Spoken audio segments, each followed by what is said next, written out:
So good morning. So I'm Sunanda, CSC Department, G. Bullareddy Engineering College. So this video mainly deals with different types of the cyber crimes, right? So classification of the cyber crimes. The cyber crimes are being mainly divided into four types. That means a crime against an individual, crime against a property, crime against the organization, crime against the society. That means the first one mainly deals with the different types of the cyber crimes that are being performed by a cyber criminal on an individual. And the second one deals with different types of the cyber crimes against the property of an individual. And the third one mainly deals with the different types of the cyber crimes against the organization in which the individual will be working. And the fourth one mainly deals with the cyber crimes against the society in which the individual will be living. Right? So first we go with the cyber crime against the individual. Here we have mainly four different types of the cyber crimes. One is an electronic mail spoofing. That means email spoofing. Here the attacker will spoof the, that means he will create a duplicate of an email header. And the next one is a phishing, spamming, and the cyber defamation, cyber stacking and harassment, computer sabotage, pornographic offenses, and password sniffing. Coming to the first one, electronic mail spoofing, that means email spoofing. Email spoofing is the forgery of email header so that the message appears to have originated from the someone or somewhere other than the actual source. So whenever we open the mail inbox, we will be getting a mail from a person. We will be seeing the header, that means the email address, as a similar to that of the mail in our address book. But when we open it, then we will be getting some virus installed on our system or some malicious activity performed on our system. Right? So it is possible to send a message that appears to be from someone from anywhere, saying whatever the sender wants to it to say. Say for example, I am the attacker and I want to take a revenge on an individual, say John. Right? So what I might be doing here, so I'll be creating a mail to the John as if someone from his relatives, as if someone from his higher authorities has sent a mail. So using their mail IDs, I'll be creating a mail and I'll be sending the mail to that particular John. Now John thinks that it is an urgent mail from the relative or urgent mail from the higher authorities. So he opens the mail, either he replies to the mail or else he will be downloading some of the links that has been sent through that particular mail.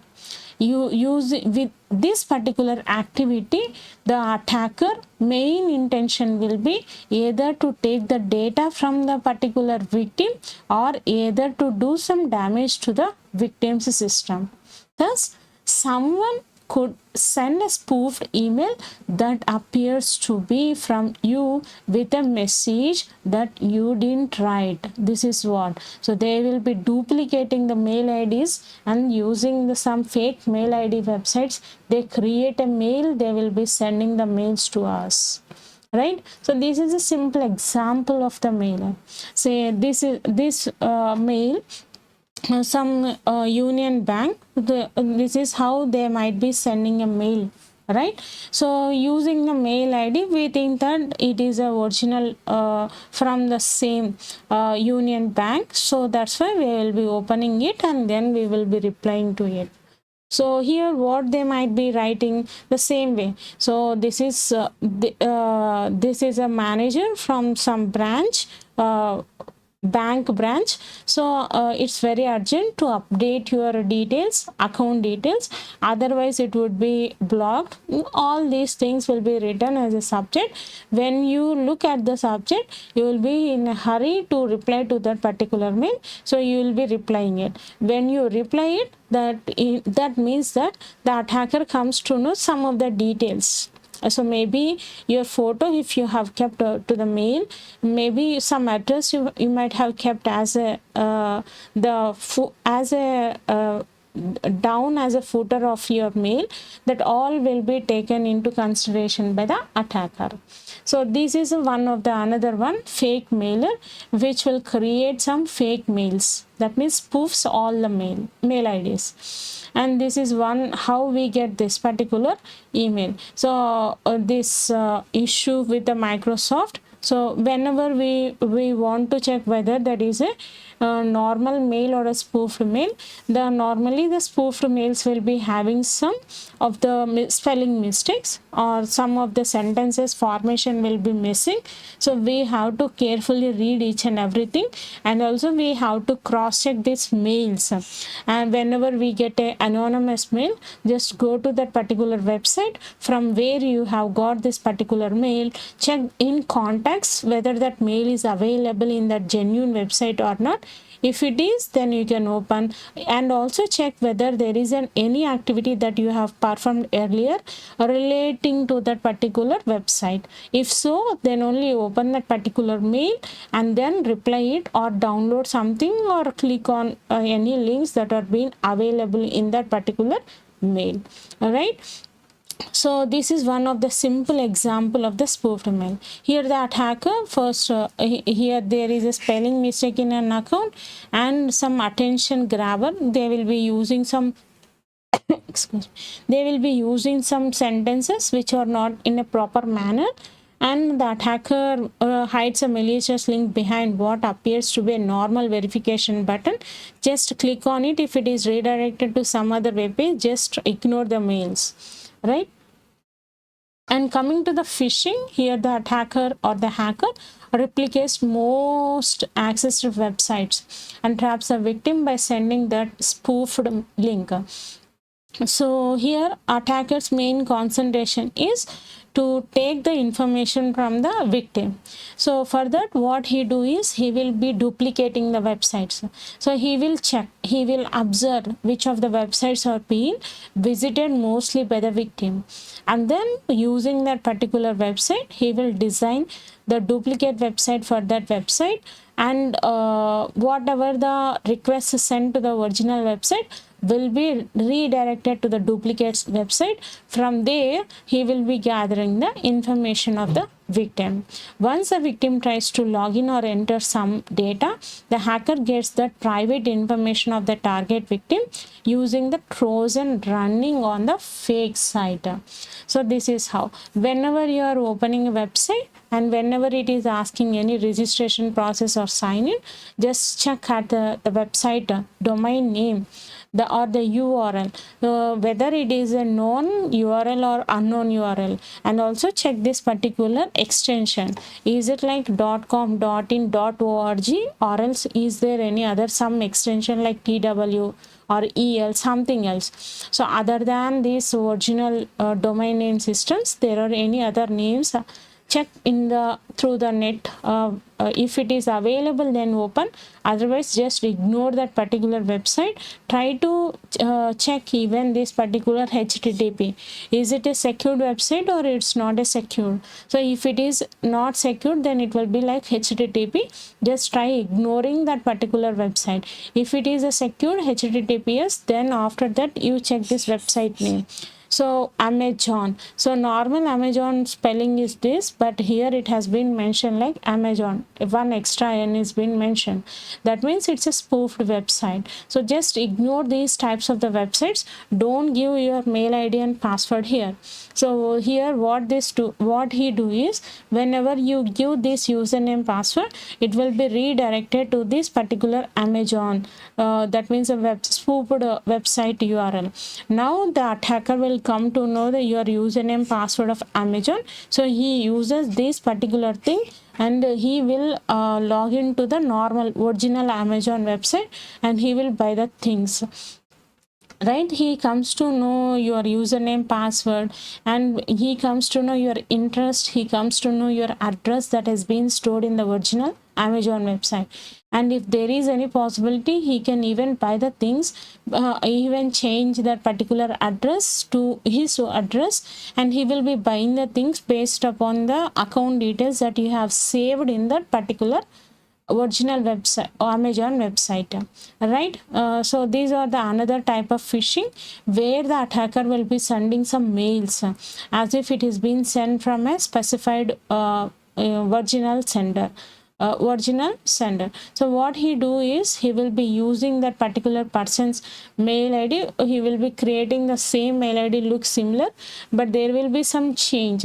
So here it is like Amazon. So normally it will be like Amazon, instead of it is Amazon. So just whenever you are opening any mail from that is being sent from a specified website or some specified online store, just check whether it is being meant for you or not, and also check the email ID of that particular online shopping, and as well as check this particular URL that is being mentioned in the mail.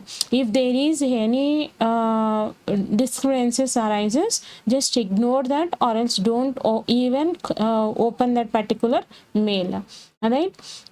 Now, how the phishing occurs is attacker sends a phishing mail to the target. So here the target is nothing but the victim clicks on the phishing link and visit the website.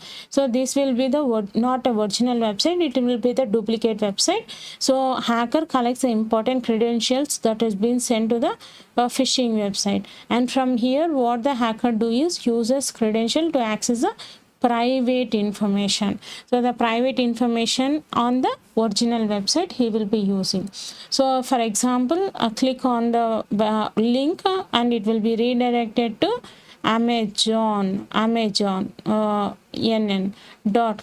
So this is not a original. So here whenever I give my mail ID and password like Sunanda, and then I'll be giving the password, some password I have mentioned. So this password and the mail ID, which whatever I have mentioned as a username password, will be redirected to the hacker website. That means amazon.com. It has been given here. This will be used by the hacker in the original website called as amazon.com. Now what here in the amazon.com, you might have saved your address, you might have saved your phone number, you might have saved your this account details. All these will be used by the hacker.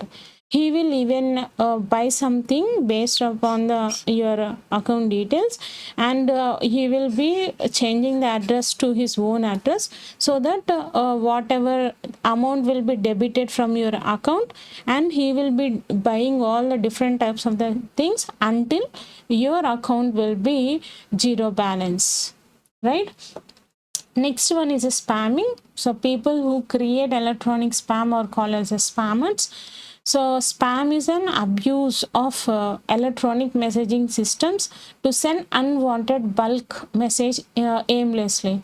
So here whenever we go with a spam, there will be some spam folder in an inbox in our email, right? So that spam mainly stores an unwanted unnecessary mails.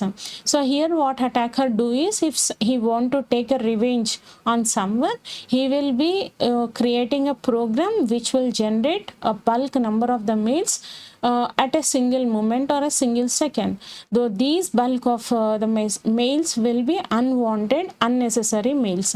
So this at a time will be sent to a specified person mail. So what happens is, every mail Gmail account will be having some 16 GB or 15 GB storage. So this storage will all be filled with these unwanted unnecessary mails, so that our mail ID will be blocked. We cannot able to open our mail to check the important mails. Okay, spamming may be done through the email spam. instant message spam, mobile phone messaging spam, internet forum spam, junk fax spam, social networking spam. And next is a cyber defamation. This is also a crime against an individual, which will nothing but a defaming, insulting, offending, or otherwise causing harm through the false statements pertaining to an individual in a cyberspace, right? So here he will be using different types of the defamations. One is a slander, that means he uses a different types of the words, misused words, and liable, he will be writing the names, different types of the words that causes a defamation of a specified person. And the cyberbullying, next one is a revenge porn, false reviews, and impersonation, that means taking the identity of someone else, and hate speech and false allegations he will be doing. He will be doing a doxing and stalking and harassment. All these comes under the types of cyber defamation. Liable is nothing but the written defamation. Slander is nothing but the oral defamation. And coming to the computer sabotage is means damaging. So it involves mainly the attack intended to disable the computers or the networks for the purpose of disrupting commerce, education, and recreation from the personal gain, committing espionage, or facilitating criminal plan. So here the attacker's main intention is to create some damage to the things or to the resources relating to an individual. So this may be done through the viruses, worms, or logic bombs. And pornographic offenses mainly concentrate attacker concentrate on the teenage victims or the child victims here. So here this means any visual depiction includes including but not limited to the following. That means any photograph that can be considered obscene and are unsuitable for the age of child viewer, so that will be displayed to him to attract him, and to they will be morphing the faces of that particular child, and they will be even sending some films, videos, pictures to the child continuously, so that they can get distracted from the world, and then they will be mainly enjoy seeing these pornographic websites and pornographic films and the videos and pictures. So this way they will attract, and then they will use that particular child in a pornographic websites. That means they morph the faces, and they will do some revenge on that particular child by blackmailing them for the sake of the money or for something else, right? How do this particular cyber pornography mainly operate is, cyber criminal use a false identity to trap the child or the teenager. He contacts the child or teenager in a various chat rooms. He will create a chat room, have a communication connection with the child or a teen, and then he will become a friend to that particular child or teen, and then he will extract the personal information from the child by winning his confidence, by making him as if he is very important to that particular attacker. And then he gets the email address of the child, start making contacts on the victim's email address as well. He will just drag him into this particular loop, so that the child won't go out of this part of his control. Start sending pornographic images and text. He will attract the child in such a way that the child get addicts with the pornography images and the text. Extract personal information from child or teen, and then at the end of it, he set up a meeting with the child or teen out of the house, and then drag him into the net. This is what the pornography occurs. And next is the password sniffing. Is like sniffers or the programs that monitor and record the names and the passwords of the network user as they log in. So sniffing is like getting. So without through the sniffers install, anyone can imitate an unauthorized user and log in to access restricted documents. And cybercrime against the property, we have a credit card fraud, intellectual property crime, and identity time theft. And in the credit card fraud is a wide range of the theft that is being occurring on an individual's property. So credit card mainly helps him for involving a payment card such as a credit card or a debit card as a fraudulent source of funds in the transaction. The purpose may be to obtain the goods without paying money or to obtain unauthorized funds from the account. So he will be using our credit card, he will be buying the data, he will be buying some things or the resources from the internet. Here we will be paying the money, he will be enjoying buying the things. So he will be doing all this until our credit card amount get nil. And also he will be using some skimmer resources that will be installed on a scanning machine, which will copy whatever the pin, whatever the accounts we give, and after that, using this particular thing, he will duplicate the credit card. He will use a duplicate credit card with the same pin number and account details, and he will misuse our credit card. Right, this is we call it as a skimming process. And in the triangulation technique, he will be buying the things, and we will be giving from our credit card amount, he will be buying the things. All the things that he buy will be addressed to our home, so that even though we don't order the things, the things will be ordered by the attacker, will be sent to our home. So these unnecessary purchases will be done by the attacker in a way either to waste some money, or in a way either to harass us by this type of a means. Right. And another type of the credit card fraud is creating some duplicate documents, going to the bank saying that as if the credit card has been lost. So using the same documents, he will be applying the credit card using our identity, and then he will be getting the new credit card from the bank. This is what he do, right? So these are the three ways how he will be using the credit card for doing a cybercrime. And next one is cybercrime against the property is intellectual property crimes. So this is when we go with the intellectual property, we have mainly 4 types of intellectual properties: trade secret, trademark, copyright, and the patents. Coming to the trade secret, it will mainly protects the secret information. Right. So see, trade secret is nothing but like a design of a product. So it's a secret, a formula or some chemical formula, or some theory or some theorem, all comes under the secrets. Right. So protecting secret information like a new invention or a Coke formula, every formula of a cool drink, formula of a recipe of a specific food item, all comes under the trade secrets. So that will be trade secrets mainly help us to protect the secret information.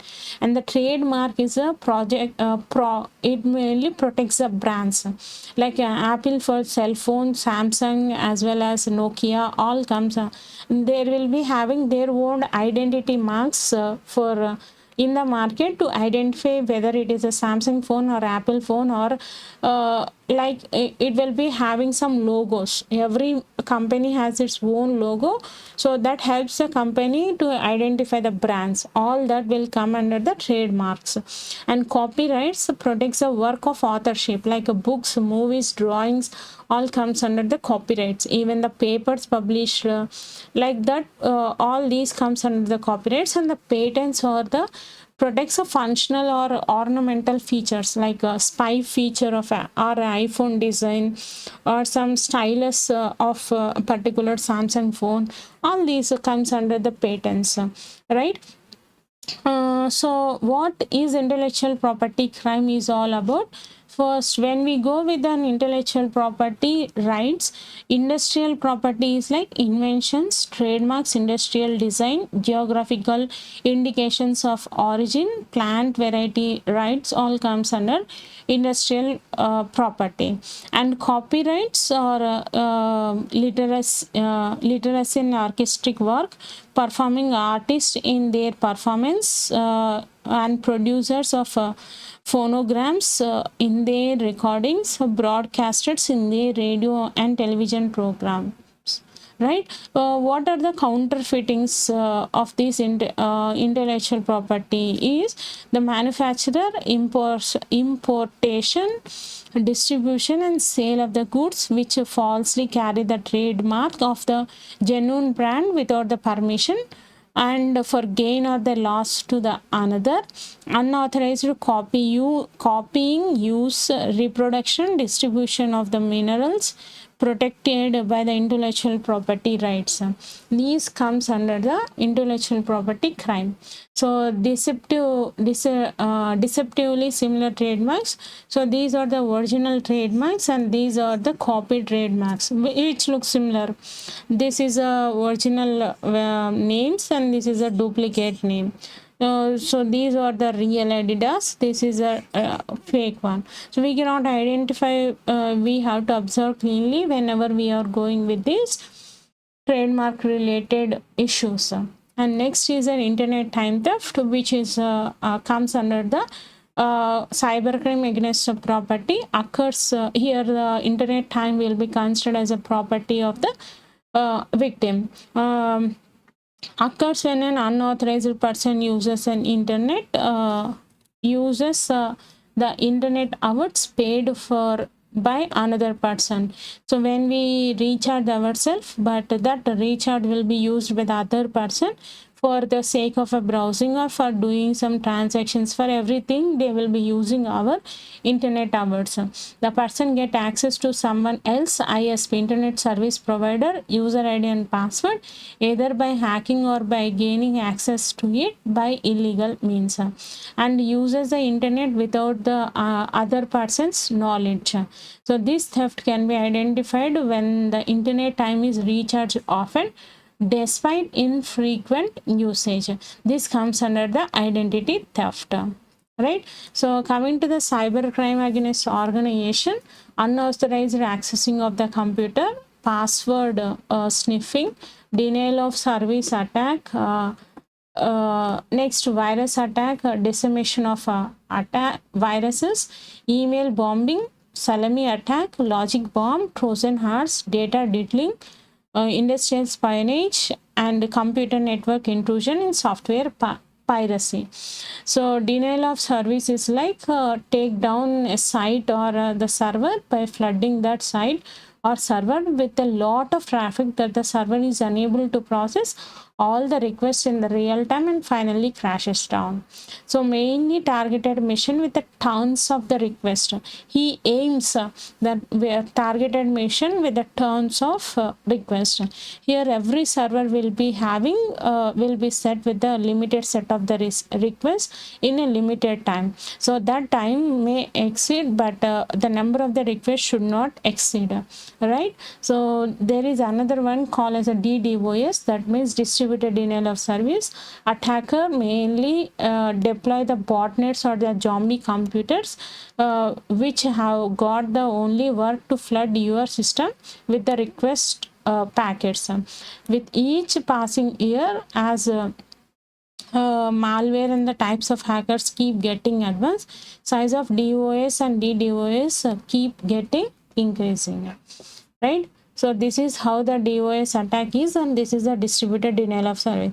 Once it's a client and one server will be there, the server will be set with all the set of the more number of the requests so that its service go down.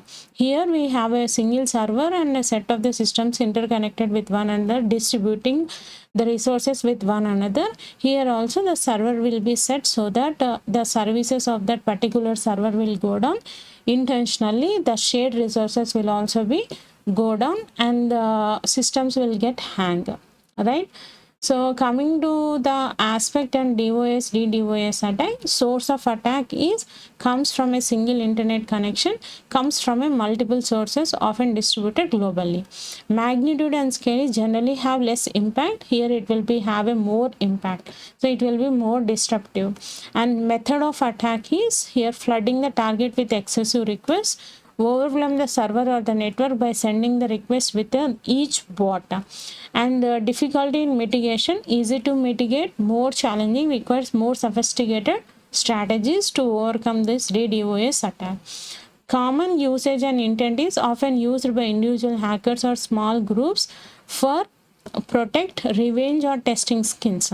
Here, high profile cyber attacks for the political, financial, ideological motives for often major disruptions occur in the DDoS attack.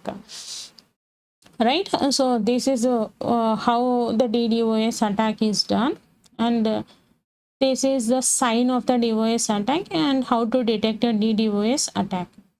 Coming to the virus and Trojan, these are malicious software programs which get installed into the victim system and keep sending the victim's data to the hacker. So here they will take the control of the victim system.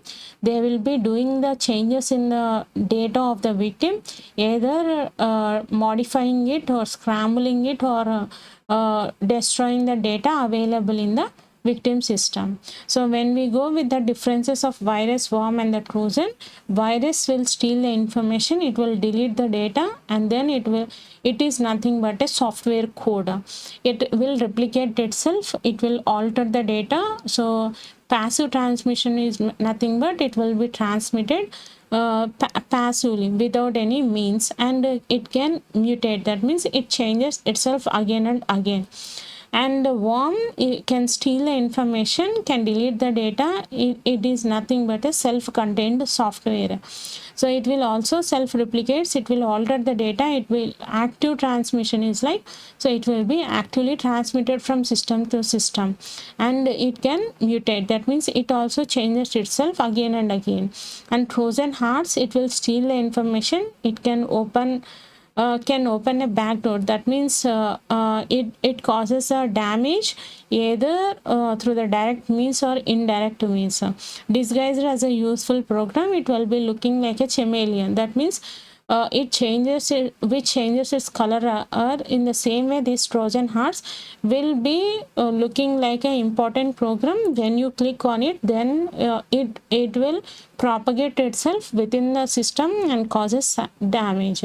So non self-replicating, that means so until you click that particular program or open that program, it will be still in its position. Conscript host for the botnet and keystroke and webcam logging on, through this it will be spreaded mostly. And email bombing or the mail bombing is a form of net abuse consisting of sending huge volumes of the email to an address in an attempt to overflow the mailbox. So here mainly the subscription mails or newsletters from websites all come into the mail in a bulk, so that our mailbox will be filled with the unimportant mails. So construct a computer to repeatedly send the email to the specified person's email address. So here the attacker won't manually send the mail. He will be writing a program that will be sending multiple set of the mails to the receiver or to the victim's mail ID.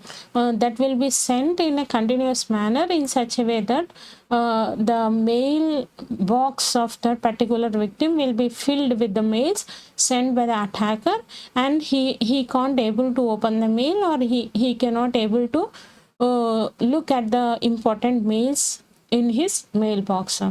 Can overwhelm the recipient's personal account and potentially shut down the entire system.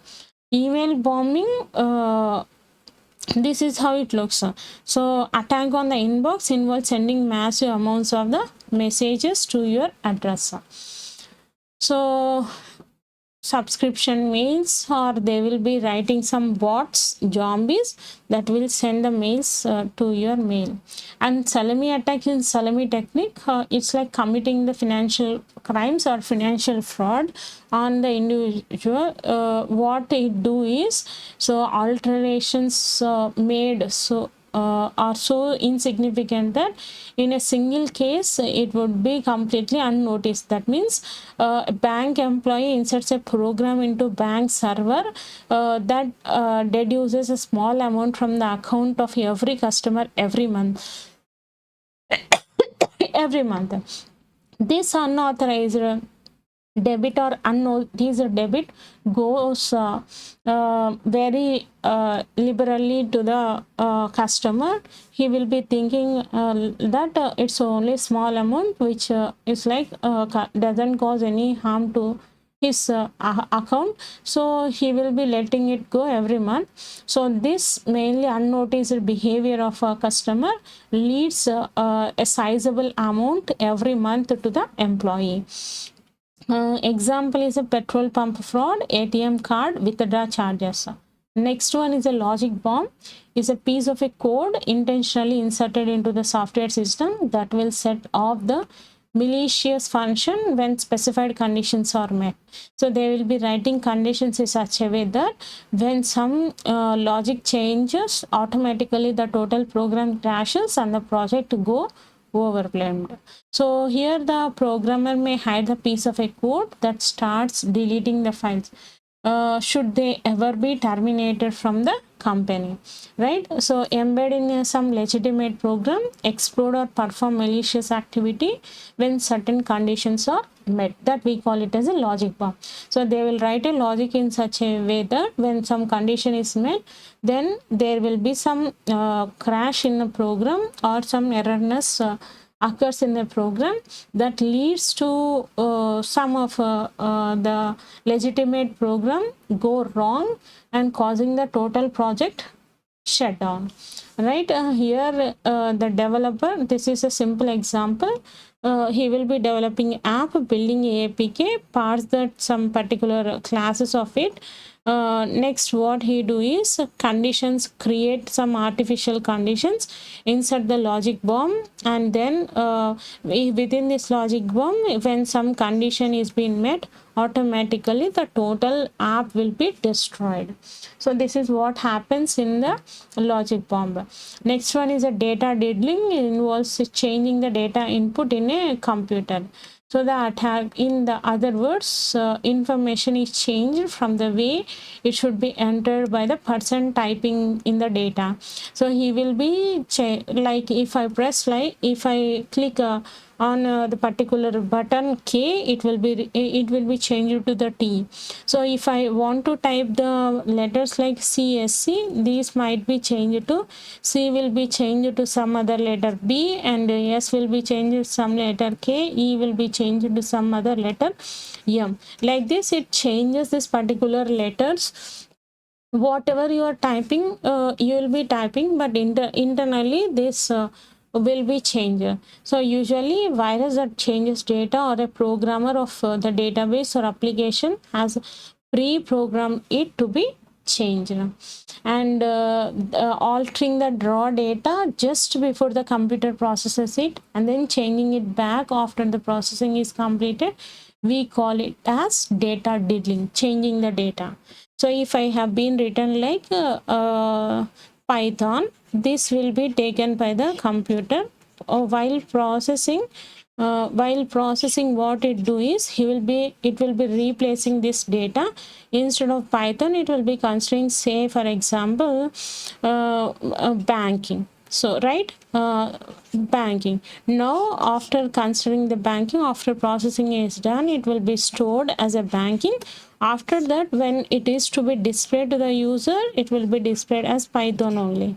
Now the user thinks that he has been entered Python, so it has been saved Python, but internally what happens, it has been saved as a banking. So this is what occurs. So just before the computer processes it, it will be changed, it will be altered and then changed back to the original word, and then it will be sent back to the user. right? Next is industrial spying or industrial espionage. He is like hiding and then spying on someone, observing someone and taking the information of the organization. So is a hidden and sometimes illegal practice of investigating competitors to gain a business advantage. So the target of investigation might be trade secret such as a proprietary product specification or a formula or a design blueprint or some business plans or some software versions release. Everything that will be spied. Number of employees working, what is the software they are using, how many systems are being used as a servers, how many as a clients, so what is the database they are using, what is the programming language they are being in use, so what is the training process going on. So all these will be observed by the people, by the one person. Either it might be some equipment acting like a spy, or in person he will be acting as a spy, looking at each and every activity of an industry.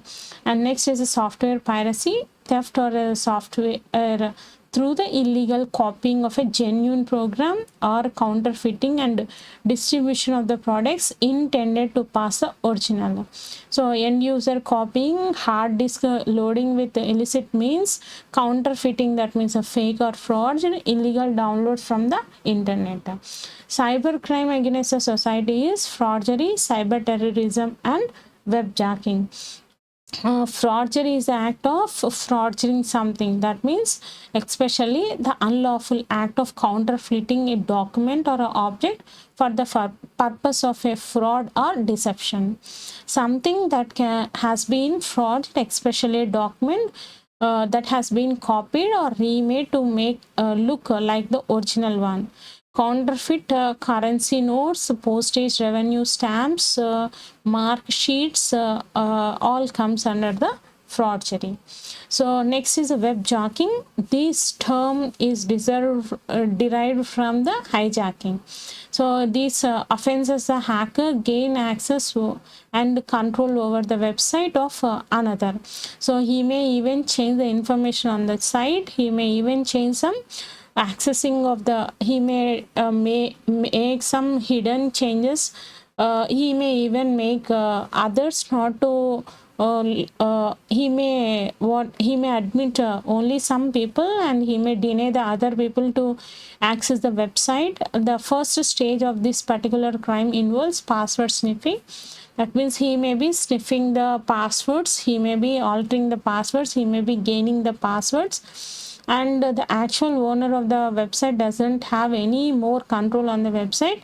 The attacker will get the full access of that particular website, original website itself. This may be done for fulfilling some political objectives or for the sake of the money. So how does a clickjacking attack is? The attacker places a malicious link claiming the attractive deal. The user clicks a visually harmless link and gets clickjacked. In reality, the click sends money to the attacker. Right, so a user sees an ad for the product or a service on the social media or email. User clicks on the link. User enters personal information. Using login data, items can be purchased, malware installed, and user data can be sold for the further crimes. Compromised system can also give hackers access to the location, data, hardware, and more.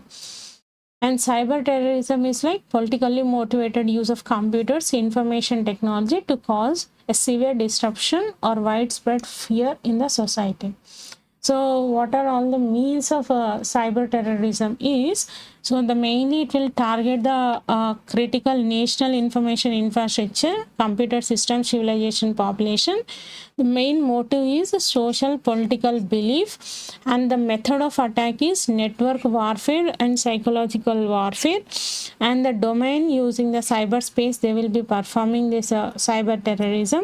Action by perpetrator is unlawful use of force, unlawful attack, and what is the impact of this is violence against person or property, disruption or seriously interfere critical services operation, cause fear, death or bodily injury, severe economic loss, prejudice to the national security and public safety.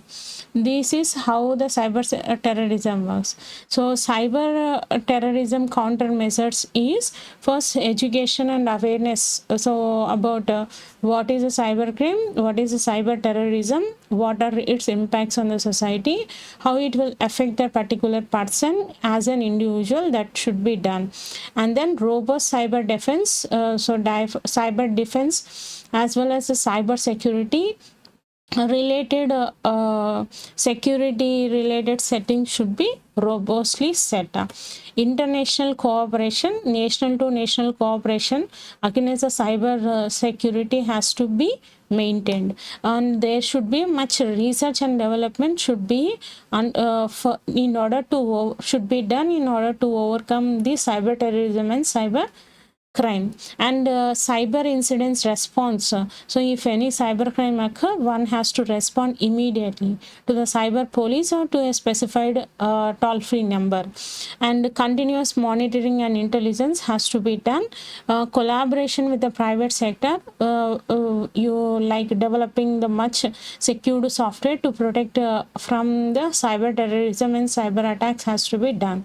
And international agreements and norms has to be done, and the strong legal framework should be framed so that cyber terrorism can be overcome. And thank you.